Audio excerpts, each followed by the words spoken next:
Good evening. Before we get started, we have to do the obligatory, please turn off off or silence your cell phones and other electronic devices. Thank you very much. It's a great day outside today, isn't it? This evening's program, as usual, is brought to you by the National Archives and Records Administration, with additional support from the Ford Presidential Foundation. We are very grateful to all of you who are members and friends of Ford and contributors to the foundation. It is your ongoing support that makes possible our feature exhibits, research travel grants, and educational activities and public programs much like this one. Tonight's program is being video recorded by C-SPAN, which is, I'm going to be doing two intros tonight. This one, which is kind of just letting you know about some future programs and other material, and the next one, which will introduce our special featured guest. So C-SPAN is here tonight. Question cards are being passed out. And if you have questions for our Q&A portion of tonight's program, please fill that out and pass it to the aisles. And later in the program, we'll be picking up those cards for reading later on during the Q&A program. Now I'd like to kind of move on to talk about some of our future programs. At the museum, we have two very special programs lined up for you in June. First, on June 7th, we'll have Secretary Don Rumsfeld, who is also the Secretary of Defense in the Ford administration, will discuss his just recently released book, When the Center Held, Gerald Ford and the Rescue of the American Presidency. On July 14th at 10 a.m., just following our time-honored wreath-laying ceremony in honor of President Ford's birthday, a special unveiling ceremony will take place of a statue in honor of Betty Ford. The library and museum, along with the foundation, would like to extend a word of gratitude to Peter and Joan Secchia, who, through their generosity, helped make that statue a reality. Thank you very much.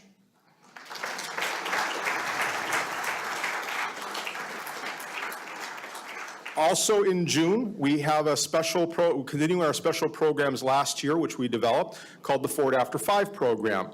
Late in June, we will have a coffee and canvas program. We'll take a little break in July, and in August, we are going to reprise our very special and very successful An Evening with the Duke, featuring the songbook of the jazz great Duke Ellington, and we hope you can come out for that. Later on in the year, in November, we have Elaine Weiss. We'll talk about her new book, The Women's Hour, The Great Fight to Win the Vote. Over at the library and here, we will have Lisa McCoven talk about her new biography on Betty Ford, titled Betty Ford, First Lady, Women's Advocate, Survival, Trailblazer. We will look forward to seeing you here for that night as well. And over at the library, and he was here last year. He was such a success, we wanted him back, and the library wanted him. That would be Tom Tudor, who spoke here about Arlington and the Tomb of the Unknown Soldier. He will be speaking as part of our Veterans Day program over at the library in Ann Arbor. So please watch for that and other future announcements for our fall programs. And I will be off the stage for a couple minutes, and we'll come back on.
Good evening. Welcome to the Ford Presidential Museum. My name is Joel Westfall, and it is my honor to serve here as the Deputy Director and welcome you on behalf of the Archivist of the United States. We're very pleased to have you with us for tonight's program. Tonight, our featured speaker is Scott Kaufman, who is a Francis Marion University Board of Trustees Scholar and Chair of the History Department, where he teaches American diplomatic and military history. He earned his doctorate at Ohio University, the other Ohio University. In 2014, Kaufman was awarded a Ford Presidential Foundation Research Travel Grant. Much of the research for this book that he wrote came from the archives and manuscript collections of the Ford Library in Ann Arbor, and he is grateful also for the assistance from President Ford's son, Steve. He is the author, co-author, and editor of 11 books on U.S. foreign policy and diplomacy, and history of the presidency and first ladies. A few of his publications include Project Plowshare, The Peaceful Use of Nuclear Explosives in the Cold War America, The Presidency of James Earl Carter Jr., and Rosalind Carter, Equal Partner in the White House, among many others. Kaufman is currently writing a monograph on the environment and international diplomacy due to be released in December of 2018. Scott Kaufman is a featured expert on the subjects of the Carter administration, Cold War, U.S. foreign policy, the Ford administration, nuclear testing, and the office of the First Lady. With regard to Scott Kaufman's new book, Ambition, Pragmatism, and Party, SMU Senator for Presidential History Director Jeffrey Eagles stated, "No one understands the American political scene of the 1970s, that swirling, chaotic, dispiriting, and transformational decade that continues to befuddle and fascinate historians like Scott Kaufman." It is my great pleasure to welcome Scott Kaufman to the Ford Presidential Museum.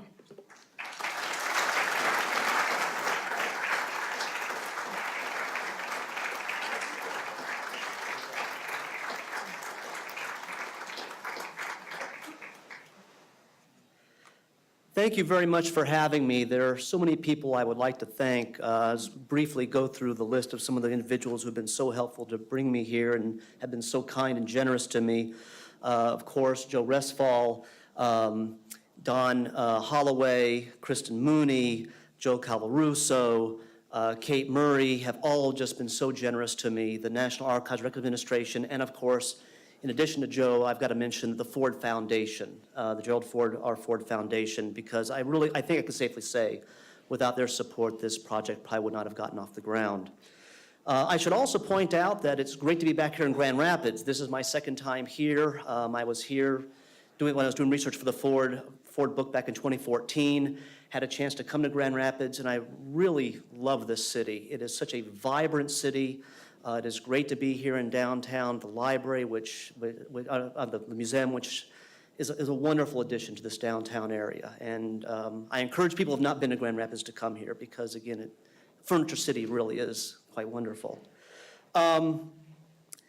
This talk itself, I think, is timely.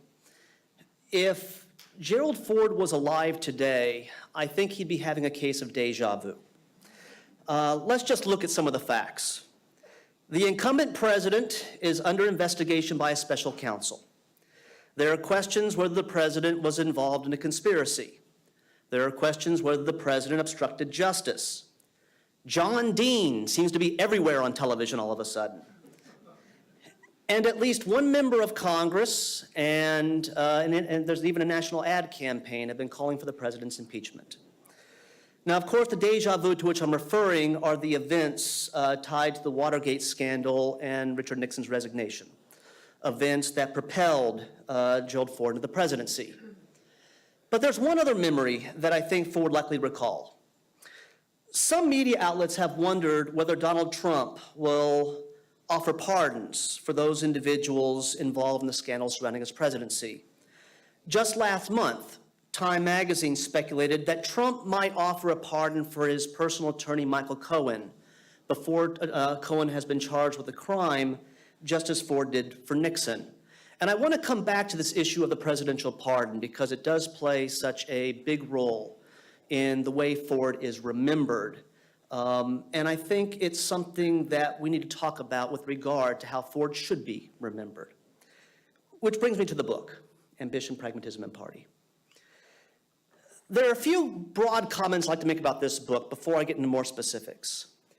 Although the subtitle is a political biography of Gerald R. Ford, I would suggest to you it's more than that. It is also, in many respects, a study of the Republican Party. Certainly from the time that Gerald Ford entered Congress, well, he was elected to Congress in 1948, to the time he passed away in 2006.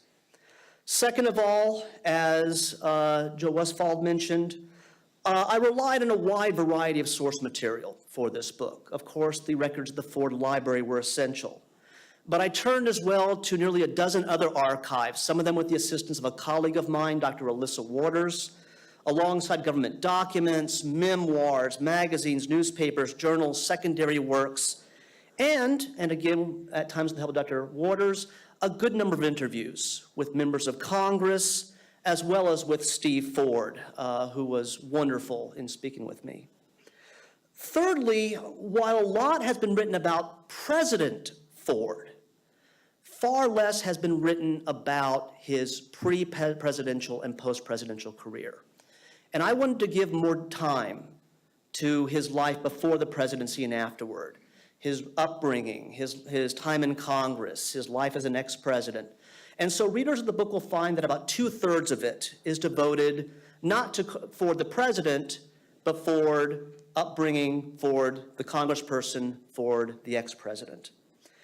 And last but not least, I think that popular culture can say a lot about the times in which people lived.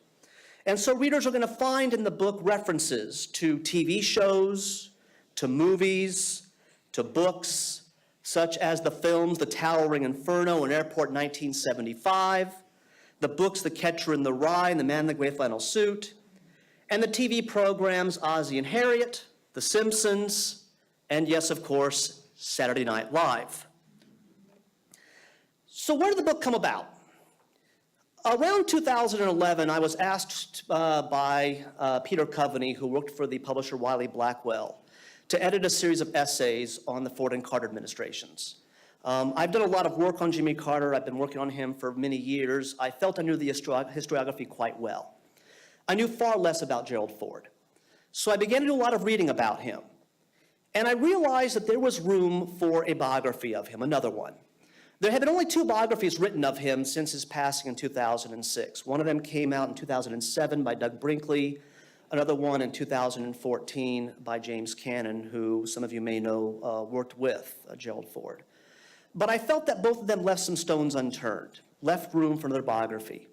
So I contacted Fred Woodward, who was then chief editor at the University Press of Kansas. I said to him, I'd like to write a biography of Gerald Ford. What do you think? He said, great idea. And the rest is history. And hence the book came out late last year. The book itself, the title of the book reflects what I see as 3 themes that, in my view, addresses Ford's political life. Number 1, ambition. Ford was an ambitious individual. In Boy Scouts, he worked to become an Eagle Scout. He played football in high school and in college and sought to become a starting center on the varsity teams. In the U.S. Navy, he sought to rise up the ranks of the warship on which he served. In Congress, he wanted to become House Speaker. He enjoyed being President of the United States and sought to win the presidency in his own right in 1976. He considered running for the presidency again in 1980 and then considered being Ronald Reagan's running mate that same year. And as an ex-president, he served on numerous corporate boards, as well as remained very involved in politics. Party. Gerald Ford was a lifelong Republican who was a member of the moderate wing of that party, and he was loyal to the Republican Party. But I should point out that loyalty meant that at times he changed his positions on the issues, which I'll say more about here momentarily. And last but not least, pragmatism. Ford was loyal to his party, but he wasn't an ideologue. He was willing to reach across party lines. Grand Rapids, his hometown, was, and I believe still is, a city marked by what scholars and Ford's contemporaries have referred to as a Midwestern form of conservatism. This meant limited government. It meant fiscal frugality, It meant piety, but of a non-fundamentalist sort. It also meant political moderation, pragmatism, and a willingness to reach across party lines, a willingness to compromise. And this could be seen in Ford as a member of Congress and as a president. And even as an ex-president, he was willing to reach across party lines by setting a precedent, working with another former ex-president, a Democrat, Jimmy Carter. So let me talk more about Gerald Ford and some of the things I talk about in the book and tie them into these broader themes of ambition, pragmatism, and party. Ford's personality and political views were shaped, in my mind, by a variety of factors. Number one, his mother, Dorothy. Dorothy Ford formerly was Dorothy King. She had married a man named Leslie Lynch King. But Leslie Lynch King was an abusive husband, an abusive father. He abused Dorothy both mentally and physically, and even threatened the life of their newborn child. And it reached the point that Dorothy decided she had no choice but to flee him and seek a divorce, something that she did.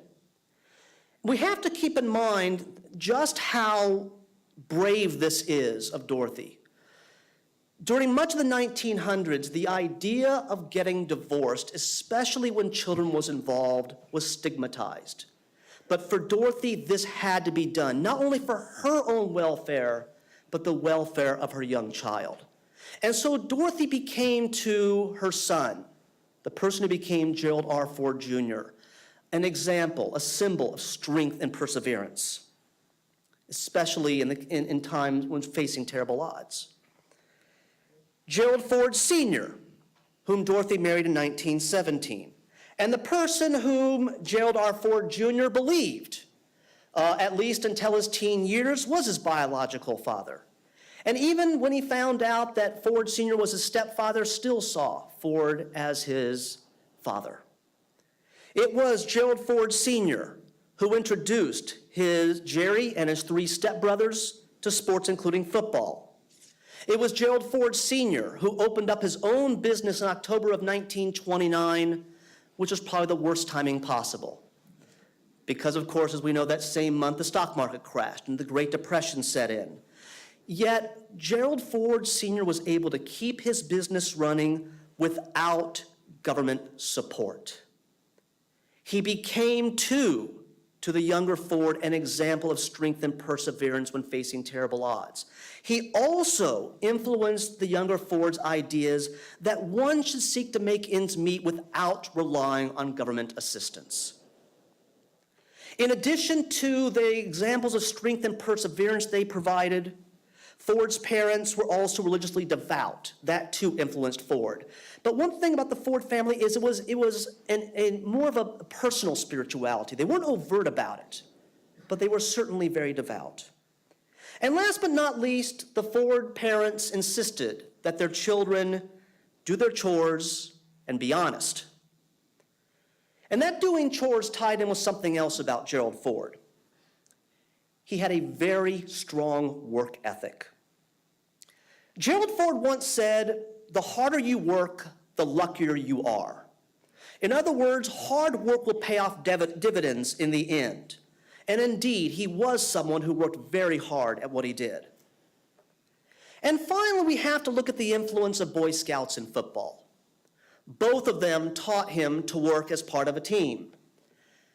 Football, the sport that Ford came to love, taught him not to get upset when you lose. Instead, when things don't go well on the field and you lose, pick yourself up, pull yourself up by your bootstraps, dust yourself off, and prepare as hard as you possibly can for the next game.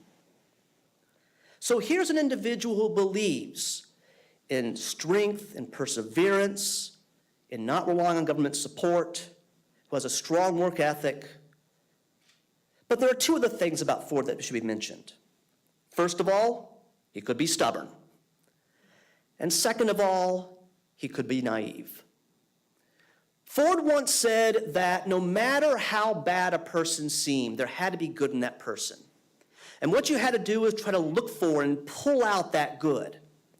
The thing was, though, that sometimes in the search for the good, Ford overlooked the bad. And that, too, could cause him difficulties at times. Well, Ford's ambitiousness, this first theme, can be seen repeatedly. As noted, he wanted to become and became an Eagle Scout. He sought to become the starting center of the varsity football team, both in high school and college, and did that.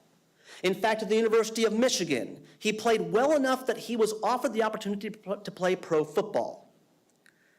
But he didn't want to do football. He decided he wanted to go on a different career path. He wanted to go into law. Once again, through hard work, through perseverance, Ford was able to start achieving that goal. He clawed his way into Yale Law School, and afterward returned to Grand Rapids to practice law, and began to think about a political career as well. But before he could go anywhere with politics, the attack on Pearl Harbor took place, the Japanese attack on Pearl Harbor on December 7th of 1941. Like many Americans, Ford wanted to serve his country in this war, fight against the enemy. He joined the U.S. Navy, was at first assigned to the home front, didn't want to be there. He wanted to be out in the field, fighting the enemy. And he was able to get himself assigned to the U.S. light aircraft carrier Monterey. Originally, he was assigned as a gunnery officer, but he didn't want to be a gunnery officer. He wanted to be on the bridge where the action was. Through perseverance, through hard work, and through some luck, he was able to become assistant navigation officer on the Monterey. After the war ended, he would return back to the States as lieutenant commander, Gerald Ford. He returns to Grand Rapids and goes back into law. But by then, he is definitely interested in politics. In 1940, before the U.S. entered the war, Ford had wanted to work with for the Wendell Willkie campaign, the Republican nominee for president here, wanted to work for that campaign here in Michigan. The problem was that if he wanted to be able to work for the Willkie campaign, he would have to get the support of the local party boss, a guy named Frank McKay. Ford went to see McKay, spent about 3 hours waiting to see McKay, and McKay gave him about 3 minutes of his time and then seemed to wanted nothing to do with the young Ford. Left a very sour taste in Ford's mouth. Ford would end up working for the Willkie campaign in New York, became enamored with politics. And after the war was over, he comes back to Grand Rapids, joins a law firm here, but decides in 1948 that he wants to run for the 5th District, which at that time included Grand Rapids, serve his state in the U.S. House of Representatives. Now he knows he's a long shot because he's going to have to take on the incumbent and fellow Republican and member of the McKay political machine, a man named Frank Youngman. Ford also has one other thing he has to worry about. I don't know if I should say this, I don't know if worrying about it would be the right way to put it, but he fell in love. Now, if you're asking why worry about falling in love, well, the issue was he had fallen in love with a woman who was getting a divorce. Her name was Betty Warren. She thought he was crazy for wanting to be involved with a divorcee, especially given that he's running for Congress in a conservative district. He didn't care. He loved her, she loved him. After she got divorced, not long thereafter, they decided to get married. But Ford said to her, our marriage is going to have to wait. The wedding will have to wait until the fall of 1948. Didn't explain why. But the reason was simple. Ford knew that if he could defeat Youngman in the Republican primary, that he should be able to win the general election without any problem. The 5th District had gone Democrat only once between 1920 and 1948. So if he can get past Youngman, he should be able to win the general election. Well, sure enough, in an upset, one that received national attention, Ford defeated Youngman in the Republican primary. Afterward, married Betty Ford, and shortly thereafter, won the general election. And now enters a quarter-century career in Congress.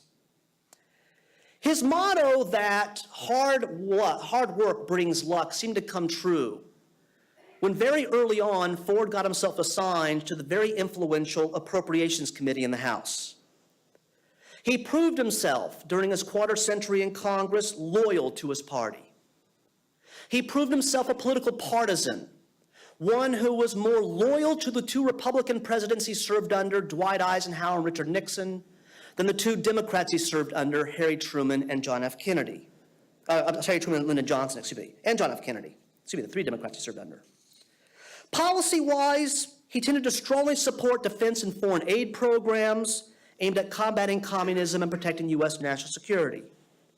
He endorsed the war in Vietnam, though he felt that Johnson should have relied more heavily on air and naval support and less on ground troops.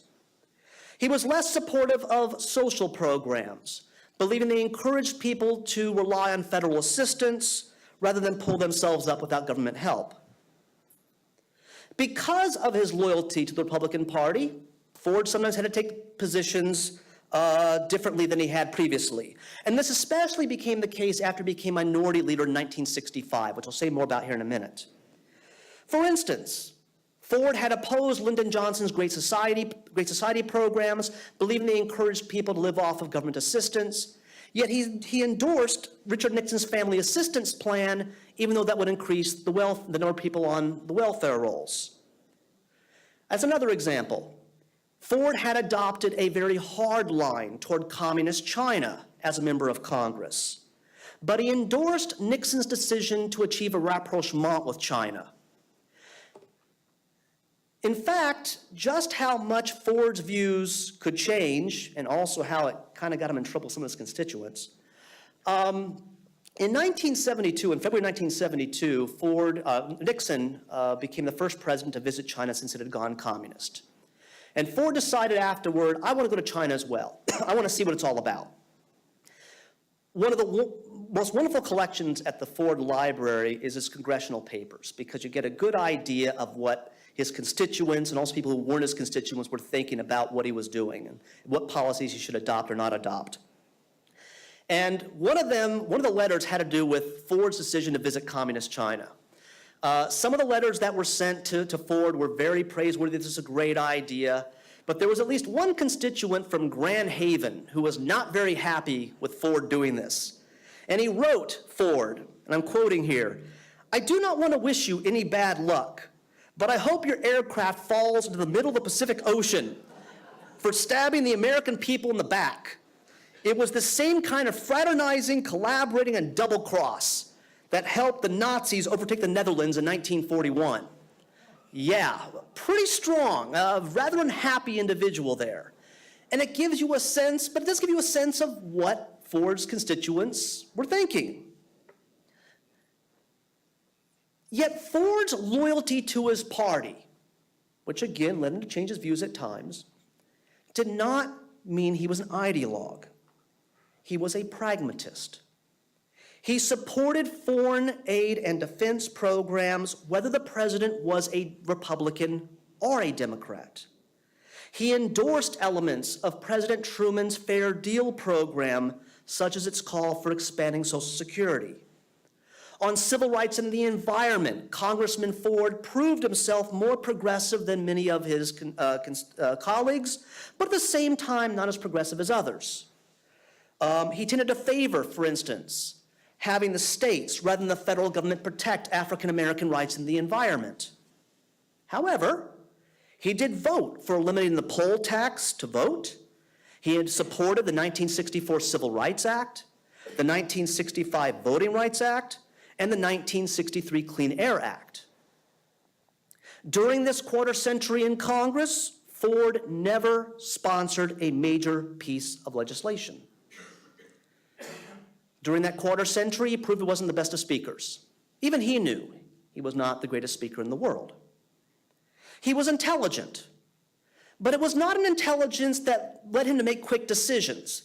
Ford was someone who liked to hear all sides of an issue, to think about what he heard, to mull it over before making a decision.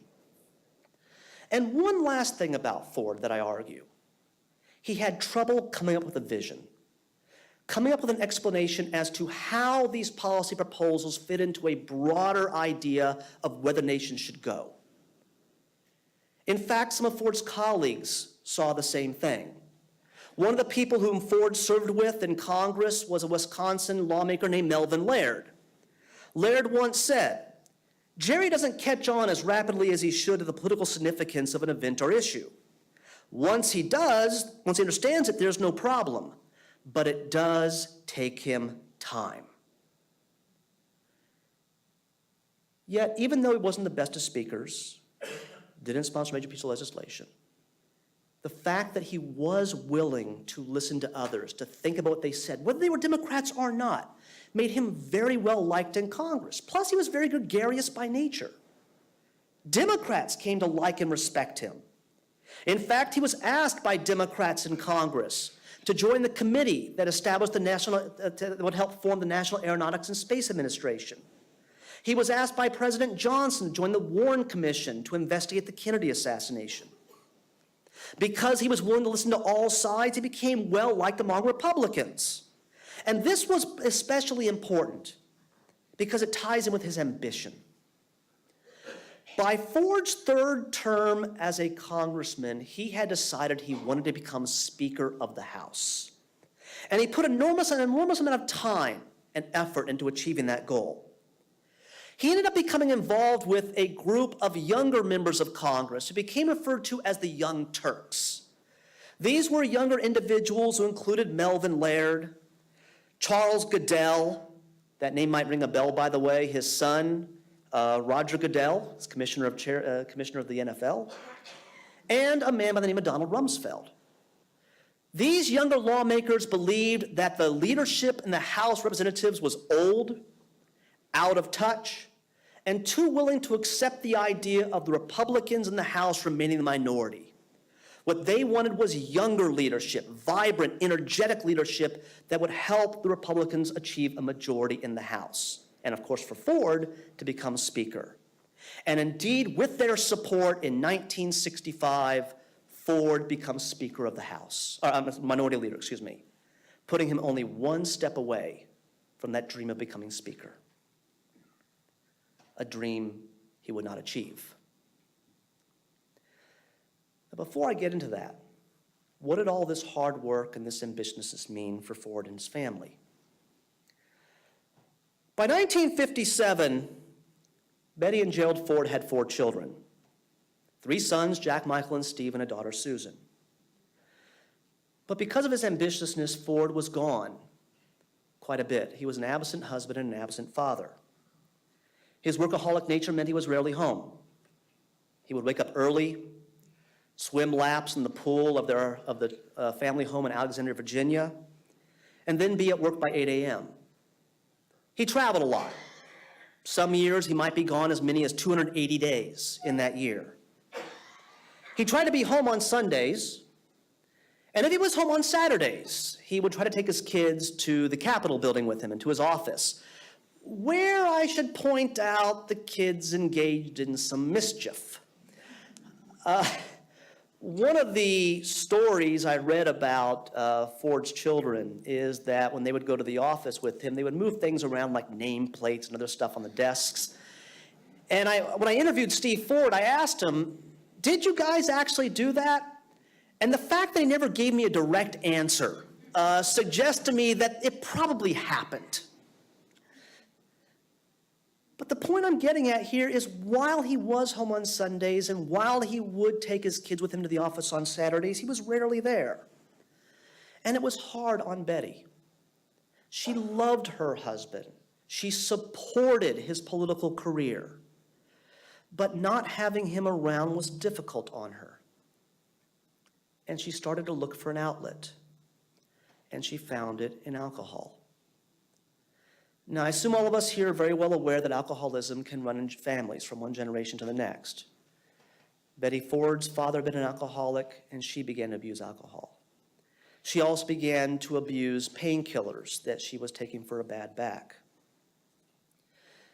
Her husband had some idea of what was going on, but largely was oblivious to it.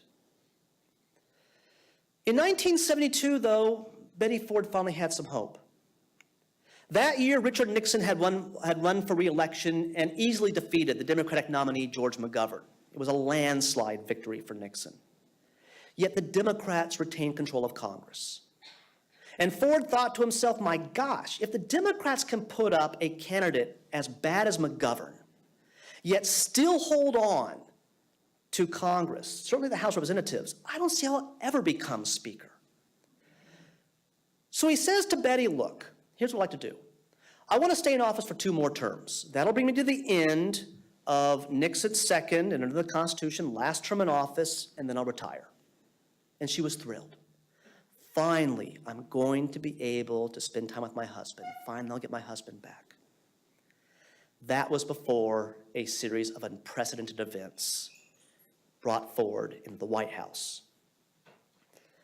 I think many of the people here in this room remember in October of 1973, the Vice President, Spiro Agnew, was forced to resign, taking bribes. Nixon asked individuals in Congress, who should I nominate to replace Agnew? And overwhelmingly, the answer was, if you want someone who will get confirmed easily, nominate Gerald Ford. So Nixon offers the nomination to Ford. Betty wasn't happy. In fact, Steve Ford said that his mother hit the roof when she found out. Ford tried to ease her concerns. Don't worry, he said. Vice presidents don't do anything.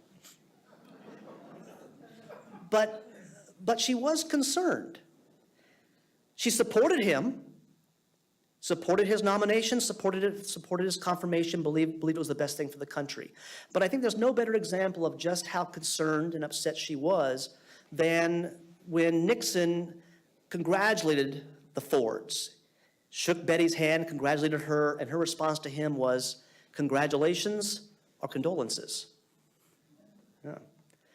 Now, if there was someone who was happy about Ford being nominated for the vice presidency, it was his daughter, Susan. She had made a $5 bet with her mother that he was going to get the nomination. And sure enough, when the nomination came down, she was very excited, and she starts getting on the phone and calling people from the house, letting them know that, yeah, indeed, her father's the one who was nominated. And Ford says, wait a minute here, I got to be able to use the phone. So he tells an aide of his, would you please tell Susan to get off the phone? And then he thought to himself, well, you know, father telling his teenage daughter to get off the phone, that might not have enough punch to it. So he said to the aide, no. Tell her the vice president wants her off the phone. And I imagine that did the job. Ford is now vice president. Here is naivete. Naivete comes to the fore. By this time, the Watergate scandal is attracting a lot of attention in the country. There are questions whether Nixon's involved, and Nixon's denying any involvement. Ford believes him, even as the evidence becomes overwhelming. Now, granted, Ford began to distance himself from Nixon a little bit, but he still believed that Nixon was not involved, that Nixon was telling him, I have no part in this, I'm not involved in this, yet, and Ford believed him. That was until the evidence came out, the smoking gun tape, which demonstrated that Nixon had been involved in a conspiracy and obstructed justice. And it was painful for Ford. He had considered Nixon a friend, and he felt very lied to, felt very betrayed by Nixon. Nixon, of course, had the choice between resignation and impeachment, chose resignation, and now Ford finds himself in a period of 8 months going from congressperson to vice president and now president of the United States. To give you an idea of just how fast this had happened,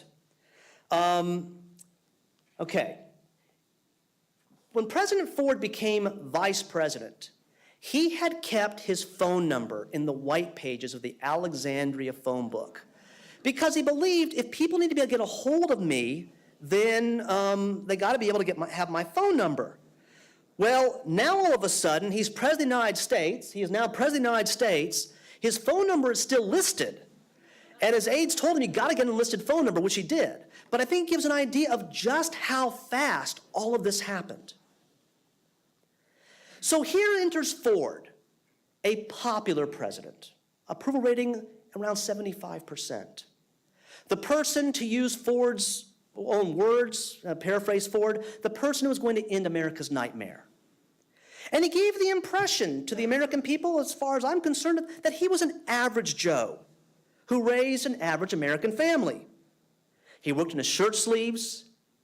He cooked his own breakfast. His favorite breakfast was an English muffin, melon and orange juice and tea. His favorite meal at night was pot roast or steak with red cabbage and a scoop of butter pecan ice cream for dessert.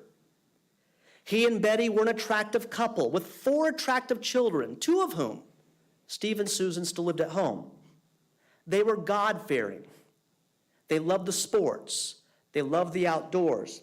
They were gregarious. Ford seemed like the all-American father of the all-American family. The kind of person you want to have over, maybe to grill some hamburgers and hot dogs with and watch a football game with. Yet that image of the all-American father of the all-American family didn't last. And it didn't last because a month after he became president, Ford pardoned Richard Nixon. A number of explanations have been given for this, some from Ford himself. He believed Nixon couldn't get a fair trial. He had heard that Nixon was very sickly, might not live much longer, believed that Nixon had suffered enough. And Ford said that he was tired of being asked questions from reporters about whether he would pardon Nixon, would Nixon go to trial. And he wanted to get the country focused on what he considered more important issues. He wanted to get and the way he felt he could do that was by pardoning the former president. Yet doing so created an uproar. The anger was intense. Some people charging there was a conspiracy by which Nixon resigned and gave Ford the presidency in return for a promise from Ford to pardon him.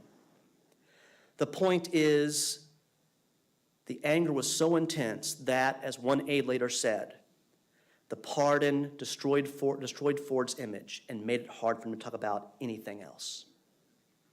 And there was a lot of anything else Ford had to talk about. The U.S. withdrawal from Vietnam, the Mayaguez crisis, when the U.S. merchant ship Mayaguez was seized by Cambodia and for a brief time the American crew taken hostage, promoting détente and arms control with the Soviet Union, promoting the Middle East peace process, an economic recession, an energy crisis, the New York City financial crisis. All of these, by the way, have been dealt with by other presidential scholars. I deal with them too. But there are two other issues that I deal with that I felt have not been covered extensively by those who've written on Ford. In addition to the list I just gave you, Ford also had to deal with the environmental movement and the desire to do more for the environment, and a growing interest among Americans to give more attention to human rights in American foreign policy. In addressing these issues, Ford approached them from two directions. First of all, he believed that because he had not been elected in his own right, he could not seek new programs.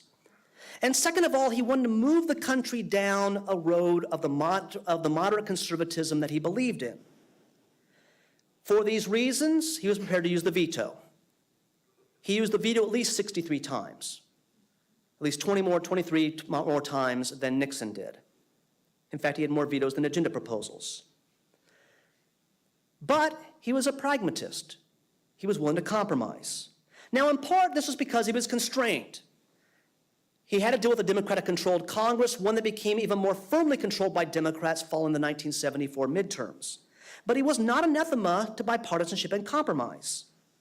He signed, for instance, a tax bill favored by Democrats that called for greater tax cuts than Ford himself favored. Now, the reason he did this is, yes, there were tax cuts involved, but he also felt if he didn't sign the bill, Democrats would then try to pass a bill that called for greater government spending, something Ford didn't want. He signed energy legislation that didn't do everything he wanted, but he signed it because there were things in the bill he liked. It promoted energy conservation, it set up a strategic petroleum reserve, and it gave Ford the ability, if he so sought, to recommend a decontrolling oil prices. Now, there was a price to be paid for this willingness to compromise, for this willingness to reach across the aisle, or at least work with Democrats. His decision on issues like energy, on taxes, and other decisions he made, such as nominating Nelson Rockefeller, who came from the liberal wing of the Republican Party, upset conservatives, the conservative wing of the Republican Party. It was a conservative wing that had been growing in power and influence since at least the 1960s. His desire to achieve détente with the Soviet Union did not please conservatives and also displeased neoconservatives among the Democrats. Ford hurt himself by flip-flopping on the issues. For instance, when he became president, he called for a tax surcharge, then changes his mind and says, I want a tax cut. And last but not least, Ford ran into the same problem he had run into when he was a member of Congress.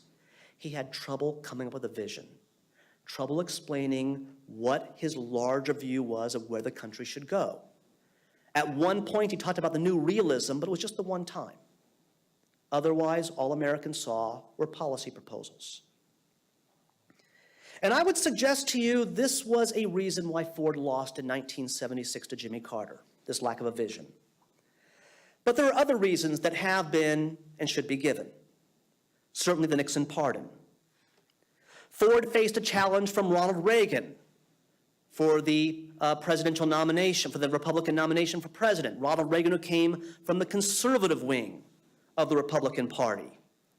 It was a race that battered Ford politically and made it impossible for him to focus on the nomination, the Democratic nominee early on. Instead, he had to wait until he secured the nomination before he could focus on his Democratic rival. Ford famously made a gaffe during a second debate with Carter. I'm getting ahead here. Ford made a gaffe in a second debate with Carter when he declared that there was no Soviet domination of Eastern Europe. And then, being stubborn, he refused to clarify what he meant by that, only compounding his error. There was an economic downturn shortly before the election that hurt him. And last but not least, there was portrayal of Ford as a klutz. I think many of you have seen the video, maybe remember seeing it on TV. In 1975, Ford went to Salzburg, Austria to meet with the president of Egypt, Anwar Sadat. It was raining outside. Ford's walking down the stairs of Air Force One and slips down the stairs. And next thing you know, any slip, any trip, any fall or near fall on the ski slope became fodder for the media and for popular culture. Best example of this would be Chevy Chase's portrayal of Gerald Ford on Saturday Night Live, where he depicts Ford as a nice individual, but someone who could not walk straight and wasn't terribly bright. Well, I would argue with you that all of these things, whether it be the economic downturn and Ford's inability to find a way to solve it, the portrayal of him as a klutz, his lack of a vision, the pardon of Nixon, all of these things can fit under what I believe is one large umbrella: image. Lyndon Johnson once said, and I'm going to use the uncensored version of this, just so you know, Gerald Ford is so dumb he can't walk and fart at the same time. In other words, Ford was an intellectually vacuous klutz.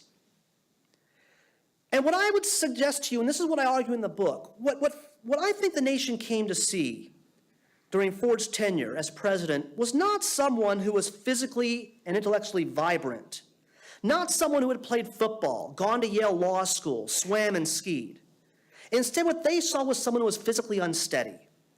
And that physical unsteadiness became tied to an intellectual unsteadiness that led Ford to make bad decisions and make bad comments.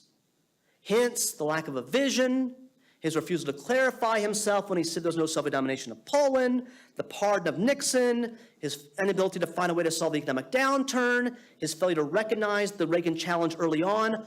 All of these things tied him with this image of a president who was not physically steady, who was not intellectually steady, and who made bad decisions. And that, I would suggest to you, is why he ultimately lost. Ford now leaves the White House. Yet, as he once said, old habits die hard. Following Jimmy Carter's inauguration, Ford returned to California, moved to California with his wife. They had friends there. Ford could play golf. They felt the weather would be good for Betty. And Betty thought, great, I'll have my husband back finally. Yet, being the loyal Republican, being the workaholic, being the politician he was, Ford continued to go out a lot. He was endorsing Republican candidates, went stumping for them, and this was hard on Betty. She was continuing to abuse alcohol, continuing the addiction to painkillers. And finally, in 1978, there's a family intervention. Gerald Ford himself led the intervention to help Betty. Yet it's important to point out that even though he now fully understood what Betty was going through, old habits died hard. Ford still wanted to be involved in politics and believed that his wife would support him if he tried to get more involved. In 1980, he considered running for the presidency in his own right. When that fell through, he considered being Ronald Reagan's running mate that same year, although that idea fell through as well because Ford wanted more power than Reagan wanted to give him. Ford, having decided now, I'm going to step out of politics, became, while he remained a loyalist to the GOP, became also increasingly a Republican critic. He felt that Reagan spent too much money on defense over too short a period. He worried about the debt Reagan was incurring. He opposed George W. Bush's decision to invade Iraq. He worried about his party moving further and further to the political right. He worried about the growing partisanship he saw on Capitol Hill. And he became more liberal on a variety of social issues, including abortion, homosexual rights, and passage of the Equal Rights Amendment for women. And I think it could be argued that if Ford was alive today, he'd be seen by many Republicans, given the environment today, as a rhino, a Republican in name only. Meanwhile, Ford, being an individual who was pragmatic and wanted to reach across party lines, developed a friendship with another ex-president, a Democrat, Jimmy Carter. The two of them criticized Israel for standing in the way of the Middle East peace process. They joined forces in calling for ratification of the North American Free Trade Agreement. They argued against impeaching President Bill Clinton in favor of censuring him. They argued in support of George W. Bush continuing the ban on assault weapons that was set to expire in 2004, although Bush allowed it to expire that year. At the same time, Ford is still involved in politics. He's making money. In part, this is to gather funds for the Ford Library and Museum, both facilities of which opened up in 1981. But he was also making money for himself and his family. He made large amounts of money from speaking engagements, from his memoirs, and from sitting on corporate boards. And some people accused him of being interested only in material gain. In fact, his former press secretary, Gerald Terhorst, said that Ford was Ford Incorporated, a guy who only wanted to make money for his own financial well-being. And that criticism stung. Ford said, wait a minute here. I'm not just sitting on corporate boards to make money. I'm working hard for these people. I'm putting a lot of effort into this. And Ford could also point out that he was very much involved in philanthropy. In 1977, he established the Jerry Ford Invitational, an annual golf tournament that by the early 1990s had raised over $1 million for charity. He helped save a theater in Palm Desert, California. He and Betty raised money to build an elementary school in Indian Wells, California. And he was very supportive of Betty's efforts to create what became the Betty Ford Center. Of course, this couldn't last forever. Age began to take its toll, and shortly after Christmas in 2006, Ford passed away. So it leaves a question. How should Ford be remembered? There was a Gallup poll taken of Ford's presidency shortly after he left the White House. And these people were asked, what was President Ford's greatest achievement? And people were given a number of options to choose from. And the one they chose most was no great achievement. He didn't do anything, at least nothing big. And I think this says something about how Ford has been remembered.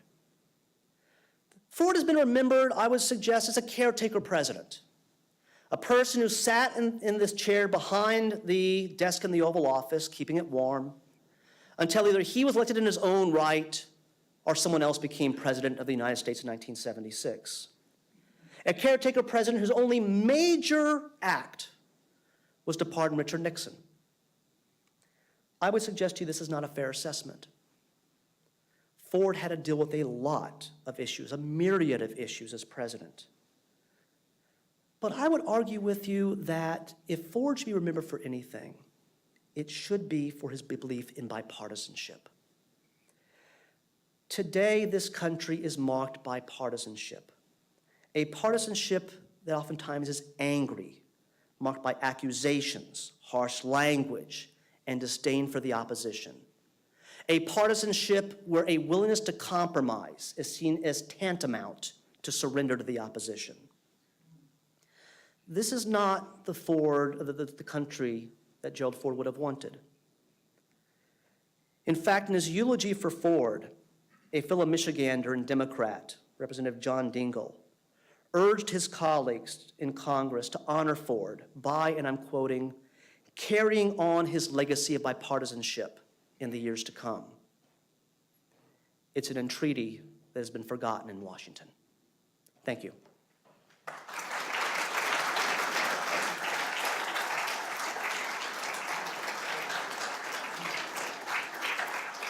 Be happy to answer some questions. Thank you very much. We do have a couple of really good questions from the audience. The first one, and of course, if you can repeat it, do you think Congressman Ford would do well in today's Washington? Do I think Congressman Ford would do well in today's Washington? Probably not. I mean, let's look at the Republican Party. The number of moderates, and Ford always considers himself a moderate, has declined. People like Susan Collins, who is still there, are very upset with the direction the party's taken. Others like Olympia Snowe have left. I come from South Carolina. Lindsey Graham has been under attack in South Carolina from the Tea Party on the grounds that he's too willing to engage in bipartisanship. So I think that he would be seen as a rhino at the very least. Next question. Who do you think influenced Gerald R. Ford the most? Who influenced Gerald R. Ford the most? I don't think there'd be any single person. But I would certainly, if I'm talking about people, I would definitely put his parents up there, his upbringing. Two individuals who are examples of strength and perseverance, his father's belief in not relying on the government for federal assistance, for assistance pulling yourself by your own bootstraps, their belief in their spirituality. All of those things, I think, influenced Ford. Given Ford's view of people, that he sought to find the good in them, was his pardon of Richard Nixon inevitable? Historians don't like the word inevitability. And I'm not sure, I don't want to say inevitable, but I think given the situation, given who Ford was, given his belief that whether it be Nixon suffered enough or that the nation had to focus on what he considered more important issues, that he had to get Nixon behind him. And so in that respect, the pardon was inevitable, but I don't like the word. Because if we talk about inevitability, then that leaves out the possibility for other variables getting involved. But I do think that this was certainly something Ford believed had to happen. Why did Ronald Reagan challenge Gerald Ford in 1976, and did Ford detest him for that? Why did Reagan challenge Ford in 76, and did Ford detest him for that? Reagan felt that Ford was taking positions that he believed were not in line with where the Republican Party should be going. Reagan came from the conservative wing of the party. He felt that Ford was adopting a number of positions that were bad positions. Maybe the best example of that, and one that certainly helped Reagan's campaign make a comeback, I mean, at first it seemed Reagan might lose easily, was the Panama Canal. Ford had decided that it was a good idea to continue negotiations that might lead to a treaty to turn the Panama Canal over to Panama. And Reagan used that against Ford, saying the canal is ours, we paid for it, it's ours, we shouldn't give it up. And that helped revive Reagan's campaign against Ford. Did Ford hate Reagan for this? Ford was not one to hold grudges, but certainly he was not happy with the Reagan challenge because it did make it difficult for Ford to focus on his Democratic rival. It took a lot of his energy. But I should point out one other thing, and this is something I mentioned as well. In some respects, Ford deserves to be faulted here, and he admits this. He didn't truly realize just how strong of a challenge Reagan could pose to him. I think had he recognized it earlier, he might have had an easier time securing the nomination, but he didn't. And so he was in it for a long, hard fight against Reagan. We've heard a lot about Ford's legacy as president. What legacy did he leave on Capitol Hill after a quarter century of service there? Well, that's a good question. What legacy did Gerald Ford leave on Capitol Hill after a quarter century of service there? I spoke with about a half dozen members of Congress who had served with Ford in one form or another. And the legacy is one that they wished, I think, that he could have left, if I can put it that way. To a T, all of them were very upset with the decline of bipartisanship. I think if Ford could have left a legacy, that would have been it. Of course you can be a partisan. Of course you can be loyal to your party. But you should be willing to listen to the other side, take in what they have to say, because they might have good ideas. And I know for certain, based upon what I've read about Ford and talking with his son, that Ford believed this was becoming less and less the case in Congress. This will be the last question. You had talked about research for your book a little bit and your work at the Ford Library in Ann Arbor. What was one of your perhaps favorite collections that you happened to have come upon, or other collections you'd like to simply talk about that really emphasized your research? Well, again, the congressional papers were just wonderful because they gave a really good sense of what people were thinking at the time. It's one thing to read about what a congressperson is thinking, what a president is thinking. It's another to see what average Americans were thinking about what the president was doing or not doing. And you also come across some real interesting stuff in those papers as well. Questions about UFOs, for instance, would be one example. But some of the things that I read when it came to Panama, Cuba, China, gun control, all of these things were there in those papers. And I just really found that so eye-opening to me and so helpful in understanding the America in which Ford lived and also understanding more about the district in which he came from. Thank you very much, Scott. Thank you.